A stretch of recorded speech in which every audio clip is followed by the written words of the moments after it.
Mateus capítulo 18, a partir do verso 1. Glória a Deus, que gostoso sentir a presença de Deus num culto desse.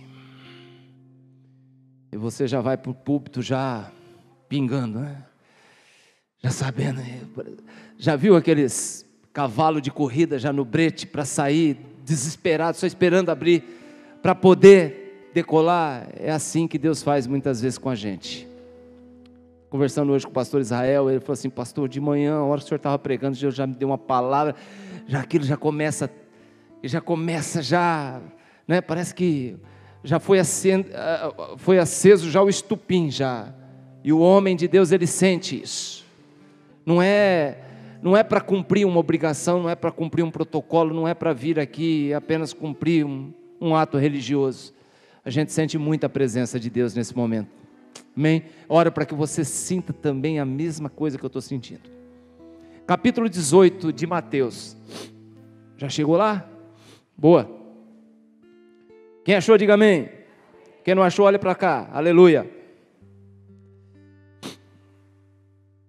Está escrito: naquela mesma hora, chegaram os discípulos a Jesus dizendo: Senhor, quem é o maior no reino dos céus?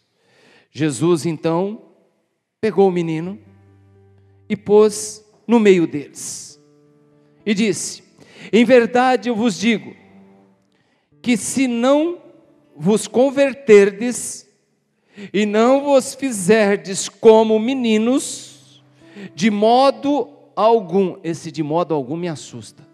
Jesus falou de jeito nenhum. Não tem como, de modo algum. Se você não for como essa criança, como esse menino, de modo algum entrará no reino dos céus. Portanto, aquele que se tornar humilde como este menino, esse é o maior no reino dos céus. E qualquer que receber em meu nome um menino tal como este, a mim me recebe. Mas qualquer que escandalizar, ou em outras traduções está, fizer tropeçar um destes pequeninos que creem em mim, melhor seria que pendurasse no pescoço uma pedra e saltasse nas profundezas do oceano. Ai do mundo, por causa dos escândalos. É necessário que eles venham, mas ai daquele homem por quem vêm os escândalos. Portanto, se a tua mão ou teu olho te escandalizar, corta-o, joga longe. Melhor é entrar no céu, melhor é entrar na vida coxo ou aleijado, do que tendo as duas mãos ou os dois pés e ser lançado no inferno. Se o teu olho te escandalizar, arranca, atira longe. Melhor-te é entrar na vida com um olho, do que tendo os dois e ser lançados no fogo do inferno. Amém? Pode se sentar. A primeira parte desse texto me chamou a atenção, porque Jesus, ele faz uma analogia. Ele compara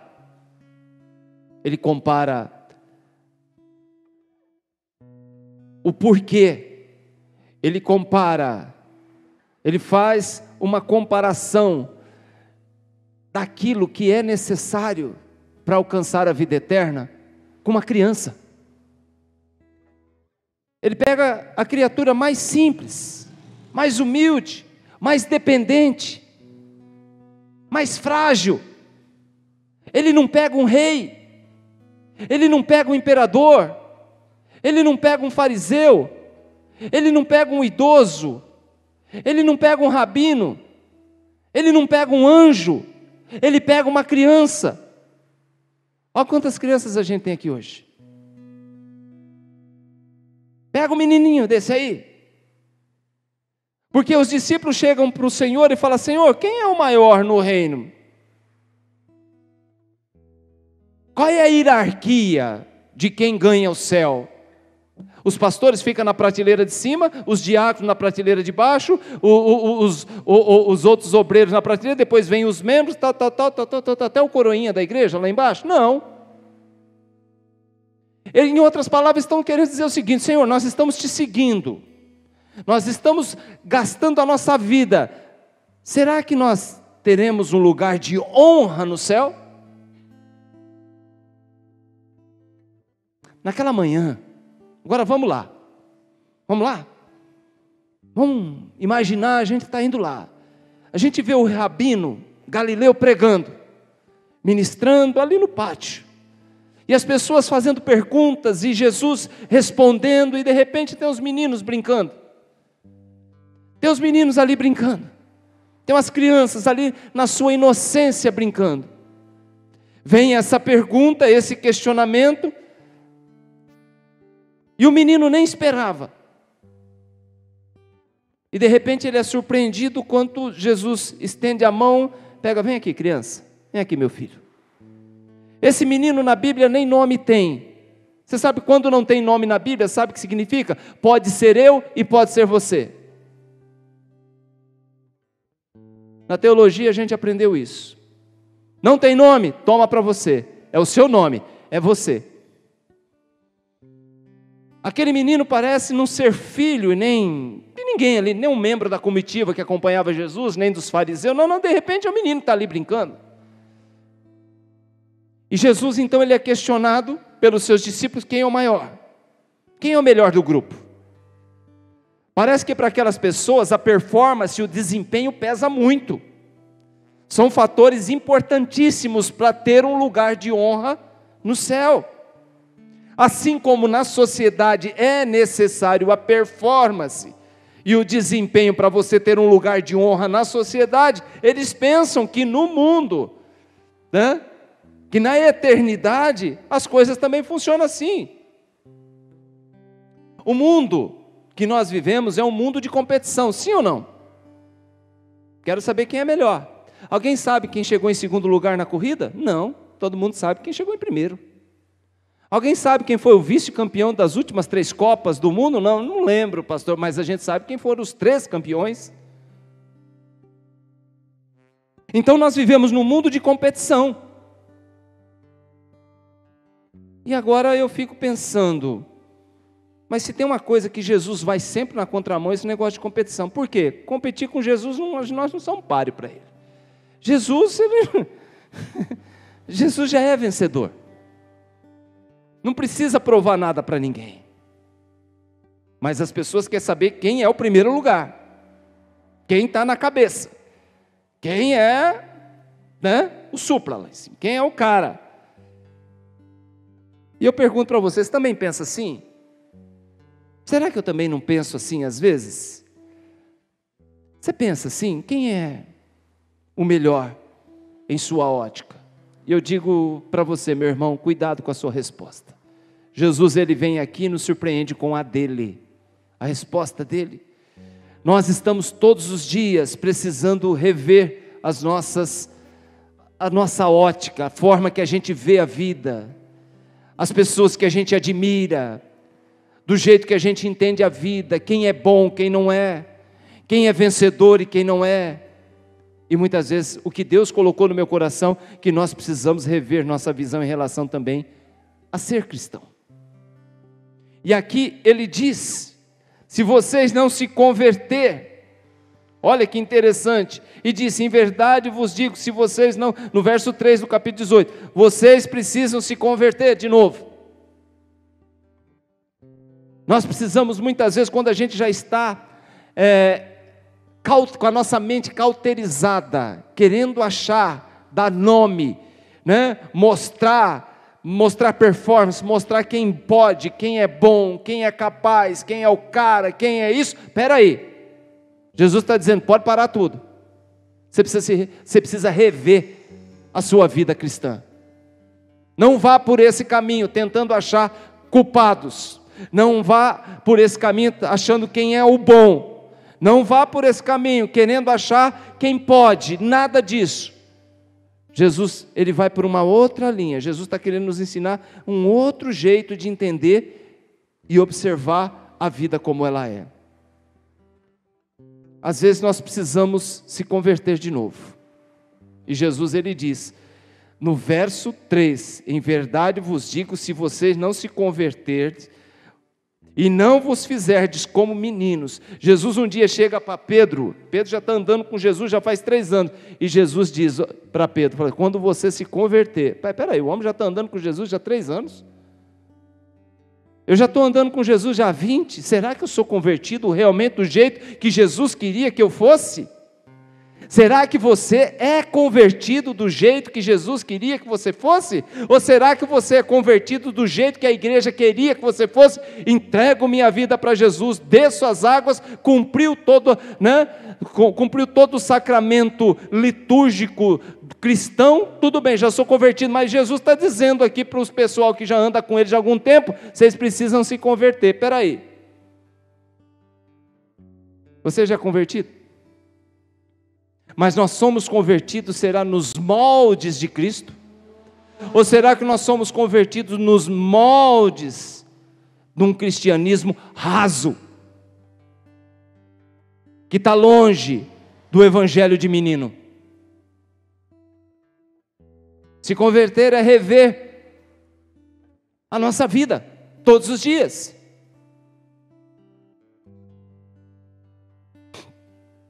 Às vezes, nós precisamos rever isso. E o que é se converter, pastor, para quem já é convertido? Se converter de novo é rever aonde nós paramos de crescer espiritualmente. A vida estagnou, está lá, vou à igreja, dou meu dízimo, entrego minha oferta, levo alimento na ceia, participo dos cultos, sou convertido. Será? Mas o seu amor pela obra, o seu coração queima quando você ouve falar o nome de Cristo, como o nosso queimou aqui agora no começo, falando dele dançar com uma debutante de 15 anos que é a sua igreja. Será que o seu coração queima desse jeito? Você sente aquela alegria, aquele prazer, parece que você está vendo a cena. É rever onde a gente parou de crescer espiritualmente. Quantos hinos a gente ouvia por dia quando a gente se converteu? O nosso desejo, a nossa vontade de ouvir uma palavra, a gente ficava procurando no rádio, na televisão, uma palavra nova, a gente pegava a Bíblia e virava ela de tudo quanto é jeito para a gente encontrar uma palavra de Deus, como está hoje. Os motivos que fizeram a gente perder aquele ardor do começo. Em que momento nós começamos a ver a nossa fé esfriar? Porque antes, lá no começo, a gente falava, se eu orar, Deus vai curar. Se eu orar, a situação muda. E hoje a gente coloca a mão na cabeça e fala, será, gente? Será? Será? Será que é assim? Essa análise tem que ser feita de forma honesta consigo mesmo. O problema é que trata-se de um processo que muitas vezes a gente tem que renunciar a algumas coisas que a gente adquiriu nesse período de conversão, que a gente considera conversão. Tem algumas coisas que a gente foi adquirindo, que a gente foi acumulando, e uma delas é humildade. Perdemos a humildade. E Jesus, ele disse, tem que ser humilde como uma criança. Não tem jeito. Ser humilde hoje em dia é uma tarefa muito difícil para a maioria das pessoas. Porque entra 2 aspectos, e aqui vem o tema da mensagem: pretensão e presunção. Pretensão e presunção.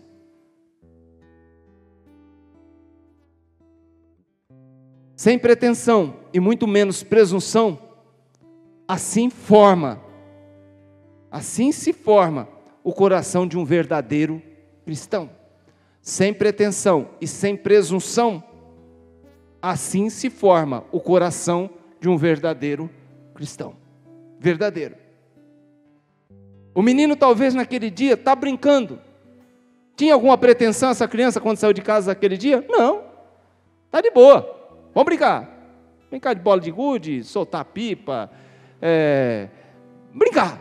Estão brincando de bola, e de repente, ele não está ali, não tem pretensão nenhuma. Você já percebeu que uma criança não tem pretensão nenhuma? Infelizmente, alguns pais pegam uma criança logo cedo e já colocam um monte de coisa na cabeça dela. Você tem que conquistar, você tem que ser alguém, você tem que alcançar, você tem que ser famoso, você tem que ser isso, você tem que ser aquilo. Corta o meu coração, quando eu vejo pais carregando uma criança de 8, 9, 10 anos para cima e para baixo, vestido dentro de um terno, de igreja em igreja, para pregar a palavra e para entregar a profecia. Deus está usando. Deus usa. Vamos ver se mantém. Eu quero ver essa criança com 15. Quero ver essa criança com 20. Quero ver essa criança com 30 anos. Menino naquele dia estava brincando, sem pretensão nenhuma. Eu pergunto para você, qual era a pretensão que tinha aquele menino, outro menino, na multiplicação dos pães? O dia que ele foi lá, foi ver um Galileu pregar, um rabino Galileu pregar, levou 5 pães e 2 peixes para ele, na lancheira dele. Ele tinha a pretensão de sair dali como o menino que entregou 5 pães e 2 peixes, que o nome dele está escrito até hoje, nas Sagradas Escrituras. Todos os pregadores pregam a mensagem que começou com aquele menino, que ele tinha os 5 pães e 2 peixes. Ele tinha essa pretensão? Não. Ele foi lá para ver Jesus. Sem pretensão nenhuma, apenas uma lancheira, com o lanche da tarde, e Jesus multiplicou. O que arrebenta com a gente são as nossas pretensões, que acabam gerando presunção. Quando a gente tem pretensão, mas eu tenho a pretensão de chegar lá, e quando eu chegar lá, aí já é presunção. Quando eu chegar lá, eu vou fazer isso, aquilo. O que esses discípulos estão perguntando para Jesus?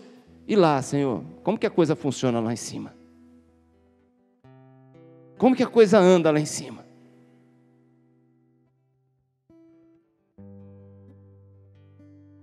A pretensão de João e Tiago um dia, quando chegam para Jesus, falam: Senhor, quando o Senhor estiver no seu reino, conceda para que eu sente do seu lado esquerdo, aleluia, e o meu irmão João possa sentar do seu lado direito, glória a Deus, porque é o Senhor, Tiago e João. Pronto. O que é isso? O que é isso? A pretensão de Pedro, a pretensão de Tiago e João era o quê? Se assentar ao lado de Jesus no reino. A pretensão de Pedro era o quê? Deixar uma boa impressão para Jesus. Senhor, não, ninguém vai pôr a mão no Senhor, estou disposto a morrer por ti. Qual era a pretensão dele? Deixar uma boa aparência, uma boa impressão para o reino. Agora para aqui de novo, eu volto no menino. Esse menino aqui me deixou encabulado. Qual era a pretensão dele? Nenhuma. O que ele saiu aquele dia para quê? Para brincar, obedecer. E acabou fazendo o quê? Servindo o reino. Com o ensino, Jesus toma ele. Você percebeu quem Jesus pega? Quem não tinha pretensão nenhuma. Usa como exemplo para ensinar. Qual é a sua pretensão em relação ao reino, meu irmão? Amados, nós andamos carregados demais, cheios de preocupações demais, cheios de planos a serem executados demais, cheio de projetos e muitas vezes que rouba a nossa humildade e planta a presunção no nosso coração. Quando a gente anda cheio de todas essas coisas, tudo isso é fruto da pretensão que nós temos no nosso coração. Quando você se acha bom demais, correto demais, humilde demais, eu digo para você o seguinte: cuidado, você estará presumindo ser bom demais, e na verdade, queridos, nós somos pecadores a se comparar com a santidade de Deus. Quando aquele jovem chega para Jesus e fala assim: bom mestre, que hei de fazer para herdar a vida eterna? Jesus fala: para começar, para aí. Por que me chamas de bom? Bom é o Deus, bom é o Pai. Ou seja, Jesus aqui ele vem desconstruir todo esse evangelho de pretensão e presunção que o homem vem costurando ao longo da história. E ele nos mostra um evangelho de menino, um evangelho de criança.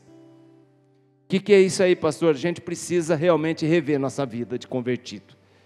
Não sei se tem esse termo, mas talvez se reconverter. O Senhor ele diz para a igreja de Éfeso: olha, uma coisa tenho contra ti, deixastes o seu primeiro amor. Éfeso? É. Ou seja, você precisa se converter de novo, igreja. Sabe por que o reino é das crianças?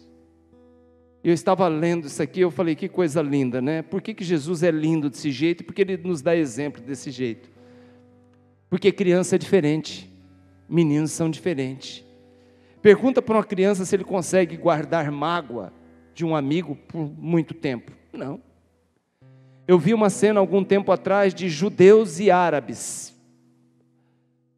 A coisa pegando lá no Oriente Médio. Míssil para lá, não sei, e mostrou um determinado lugar de crianças. Judeus e árabes, crianças, abraçados, correndo, brincando no parque. Enquanto os pais destilam ódio uns pelos outros. Por que o reino é das crianças? Uma criança é ensinável. Uma criança é totalmente dependente. O único apego que a criança pode ter por alguma coisa, talvez seja por um brinquedo. Meu filho tinha um apego pelo cobertor dele. Hoje tem 34 anos, você acredita que ele tem um cobertor ainda? É apegado. Mas não está com ele, está com a gente, está guardado. Mostra para uma criança, eu sempre dou esse exemplo, 2 barras. Uma de chocolate e outra de ouro. Qual que a criança escolhe? Se for uma criança que já foi ensinada pelo pai, né? Uma criança picareta já desde pequeno, não, mas o sentimento da criança é outro. Amados, esse é o caminho do reino. Um caminho sem rancor, um caminho de criança. Esse é o caminho do reino, um caminho sem ódio, um caminho de perdão, um caminho sem malícia, um caminho sem maldade. Está entendendo por que Jesus fala assim, se não se converter como uma criança, jamais, não tem como, de modo algum, verso 3, de modo algum entrarás no reino do céu. Um caminho da humildade. A criança, ela é humilde. A humildade nos faz parecido com uma criança e que nos leva a ser parecido com Cristo. Você nunca poderá dizer que é cristão se você é orgulhoso e arrogante. A Bíblia diz que o orgulho é irmão siamês, é gêmeos da soberba. E a palavra do Senhor diz que a soberba precede a queda de todo mundo. Se é soberbo, você vai cair. Se é orgulhoso, você vai cair. Porque a Bíblia assim diz, precede a queda. Não reconhecer os próprios erros, a falta de perdão, a falta de perdoar, tudo isso te faz uma pessoa orgulhosa. Isso é tragédia anunciada, distante de ser parecido com a criança. Eu vou dizer uma coisa para você, que Deus não castiga os seus algozes, que vai castigar você lá na frente, são as atitudes, como orgulho, arrogância e soberba. Isso é como se fosse uma bola de borracha, que você joga na parede e ela volta. João aqui e o Tiago não olharam para os lados, eles olharam para si. Senhor, quando estiver lá, não esquece da gente, porque a gente quer estar de um lado, dos dois lados, Senhor. Eles não olharam ao seu redor, olharam apenas para si. Nome disso, pretensão. Cuidado com esse tipo de comportamento, isso não é evangelho. O evangelho nos ensina a olhar para Cristo e olhar para o próximo. Qual é o mandamento que Jesus deixou? Amai a Deus acima de todas as coisas, e o teu próximo como a ti mesmo. O Evangelho nos ensina o quê? A renunciar nossas vontades para ser bênção na vida do próximo. Olha que bacana. Renunciar às nossas vontades, não nossas vontades, né? Para fazer as nossas vontades, mas a gente muitas vezes tem que renunciar às nossas vontades para ser bênção na vida do próximo. O Evangelho aponta sempre para o principal instrumento de humildade que existiu no universo, que é a cruz de Cristo. Lugar de humilhação. E crianças, querido, não têm olhos altivos, não têm pretensão e nem presunção, eles são dependentes. Você é dependente de alguém? Você já percebeu que todos nós, seres humanos, somos os seres mais dependentes do universo? Pastor, e os animais? Animal não, animal é quando nasce, só depende do pai e da mãe ali um tempo, mas daqui a pouco cada um segue seu caminho. Você não vê um leão velho, né, dando comida, ou então comendo ainda do seu pai que é mais velho ainda, não, cada um segue seu caminho. O leão, ele não depende de ninguém. Mas animais, em geral, quer comer? Vai lá e come. Quer beber água? Vai lá e bebe. Ninguém traz na boca. Quer dormir? Vai lá e dorme. A águia, ela cuida do seu filhotinho até um certo ponto. Quando começa a sair um pouquinho de pena lá, ela já começa a tirar. Tira os gravetos, tira os espinhos, tira as penas, tira alguma coisa fofinha que está lá para o filhote dormir e deixa ela na rocha dura lá no ninho. Ah, você não vai sair daí não? Ela pega e empurra a criança lá de cima e fala assim, você tem uns 200 metros para aprender a voar. E o bichinho sai, vem caindo, antes dela se esborrachar no chão, a mãe vai lá e pega, volta. Eu fico imaginando o coração da aguinha, a hora que chega lá em cima. Amanhã a mesma coisa. Para ela se tornar independente. Isso é animal. São os animais. A vida deles está no controle de Deus. Eles dependem apenas, e o Senhor diz isso lá em Mateus, né, capítulo 6, verso 27 para frente, olha as aves do campo, eles não, né, e olha como Deus cuida. Deus está cuidando deles. Ninguém ali depende de gente. Agora, na natureza animal, ninguém depende de ninguém. Somente quando nasce. Agora o homem, o ser humano, vive em comunidade. Todos precisam de todos. Vivemos numa sociedade. Vivemos num relacionamento. Eu estava vendo aquela imagem das crianças, eu falei, é relacionamento. É um relacionamento de perdão. Olha, nossos pais estão jogando bomba para lá e para cá, mas nós estamos aqui nos divertindo. Isso é relacionamento. No relacionamento não deveria caber o orgulho, a arrogância e a soberba, porque todo mundo depende de todo mundo. Ah, pastor, não depende de ninguém. Fala, legal, você plantou feijão esse ano? Não. O que você fez? Eu precisei comprar. Ah, quem plantou então? Você produziu o seu carro esse ano? Não. Eu comprei, mas você comprou de alguém que produziu. Todo mundo depende de alguém. A sua casa foi você que construiu? Não. Material, matéria-prima para você construir sua casa? Não. Então todo mundo. Seu remédio foi você? Não. Fui à farmácia. Energia, água, foi você que produziu? Então todos dependem de todo mundo. Você é professor do seu filho? Não, dependo. Você percebe que com o animal não existe isso, mas com a gente existe.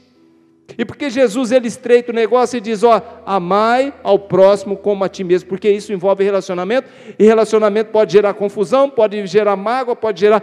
Então se comporte como menino, que não tem nada disso no coração. Não existe ninguém autossuficiente, todo mundo depende de alguém. Somos todos dependentes uns dos outros. Agimos como se não precisássemos muitas vezes de ninguém. Tratamos então com soberba, arrogância e orgulho. Eu pergunto para você, eu não, pastor, eu procuro tratar todo mundo bem. Tudo bem, você sabe o nome do carteiro que passa na sua rua? Você sabe o nome das mulheres garis que limpam, varrem a sua casa, a porta, a rua da sua casa, Já ofereceu um copo de água para elas? Fala, meninas, esse ano que passou a gente deu panetone. Ficaram numa alegria. Você sabe o nome dos meninos que coletam descartáveis na porta de sua casa e do seu lixo eles tiram o seu sustento? Sem empatia, gente. Sem empatia. Eu vi uma imagem de uma criança, uma estátua de Jesus carregando a cruz, e aquela criança chegou atrás tentando ajudar Jesus a levantar a cruz. Vocês todos já devem ter visto. Isso é criança. Sentimento. Você sabe o que os ignorantes dizem? Bobinha, nem sabe que aquilo ali é uma estátua, que aquilo está em outro mundo. Um mundo de arrogância. Ele sabe. Ele sabe que aquilo ali é uma estátua. E a inocência não sabe. O que Jesus disse? Ela entra, você não, Zé. Nós precisamos, meu irmão, minha irmã, nos tornar mais sociáveis. Muitas vezes a gente acha que não depende de ninguém, mas Jesus nos dá outra lição. Os animais e as ervas dependem de Deus. Da mesma forma que uma criança também depende de um pai. Nós também dependemos do Senhor e precisamos muito do nosso próximo, como amigo, como irmão, sem orgulho, sem soberba, sem arrogância. E o Senhor nos convida para sermos mais humildes, dependentes, deixar com que o Espírito Santo tome conta da nossa vida. O Senhor nos convida a uma vida de comunhão com o nosso próximo, com a nossa família e principalmente com o nosso Deus. E Ele diz aqui, para a gente evitar tropeços. E evitar tropeços já é bom, agora evitar que o outro tropece,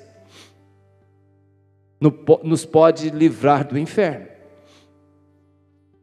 Jesus disse, para não fazer ninguém tropeçar, no verso 6. Ai daquele que os tropeços vier, ai daquele que arma situações para que o outro venha cair, ai daquele que prospera com a queda do próximo, ai daquele que machuca o próximo sem se importar. E Jesus simplifica nossa vida dizendo que nós devemos ser, então, como criança. Humilde, dependente, ser bênção e não tropeço. A palavra diz que, Gálatas, diz que os meus pés, eles são para a preparação do Evangelho, meu irmão. Eu tenho que usar a minha vida, a minha caminhada, para preparação, para que as pessoas conheçam Cristo, e não fazer as pessoas tropeçar. Deus tem prazer em nos abençoar. Jesus colocou aquela criança ali no meio de todos e a honrou, a exaltou. Pregou a conversão, a humildade, a dependência e a salvação, usando aquela criança como exemplo. Olha que lindo. Hoje nós precisamos buscar consolo do Senhor. Agir como uma criança, do mesmo jeito que uma criança às vezes busca o consolo no colo do pai. Que Deus nos ajude. Que Deus coloque no nosso coração esse sentimento, de sermos melhores como pessoa, como cristão. Que a gente possa ver a nossa conversão como algo que precisa melhorar. Reconhecer como nós somos frágeis, como uma criança, pequenos. Reconhecer que para entrar no reino do céu nós precisamos melhorar muito. Nós temos uma longa caminhada para aprender, para crescer, para evoluir. Eu já convivi com gente de tudo quanto é tipo na minha vida. Pessoas quietas, porém abençoadas e maravilhosas. Parecem pouco sociáveis, mas têm um coração enorme. Já convivi com gente assim. Eu já convivi com gente carismática, pessoas extremamente carismáticas, que possuem o dom da aproximação, humildes e abençoadoras. Mas também já convivi com pessoas difíceis, extremamente difíceis, complicadas, pessoas que não abrem mão do seu ego, da sua arrogância, do seu orgulho, se acham melhor do que o outro. Existem pessoas de tudo quanto é jeito, meu irmão. Se espelhe nos melhores.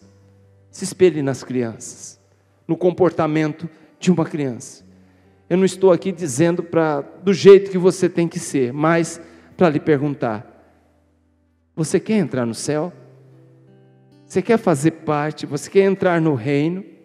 Se Deus te chamasse hoje, você tem certeza absoluta da sua salvação? Como está seu coração? Quais os sentimentos que você carrega? O que você pensa de tudo aquilo que passou? O que você projeta para o seu futuro? Como está o seu coração? Quais são as suas pretensões?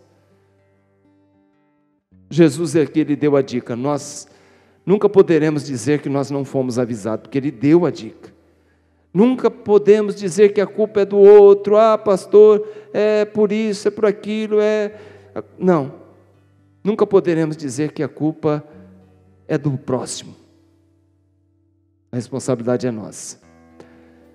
E disse: em verdade vos digo, se não vos converterdes e não vos fizerdes como meninos, de modo algum, isso aqui pesa, gente, de modo algum entrarás no reino do céu. Hoje nós temos o caminho da salvação. Trilhe por ele, com humildade, com paz no teu coração, de uma forma descontraída, sabendo que você tem todo o direito de se comportar como criança. As pessoas estão buscando hoje, na igreja, estão buscando templos para obter algum tipo de benefício ou vantagem. O reino moderno hoje está muito associado à conquista, vitória e sucesso. Pergunto para você: criança está preocupada com isso? Opa, tem alguma coisa errada então. Tem alguma coisa errada. Você vai conquistar, você vai vencer, você será um vencedor, você vai pisar na cabeça dos seus inimigos. Criança pensa assim? É assim que criança pensa? Sendo que ela briga agora, daqui 5 minutos está brincando de novo? Hã? Cuidado. Lembre-se os requisitos básicos para entrar no reino: ter o coração como o de um menino. Amém, amados?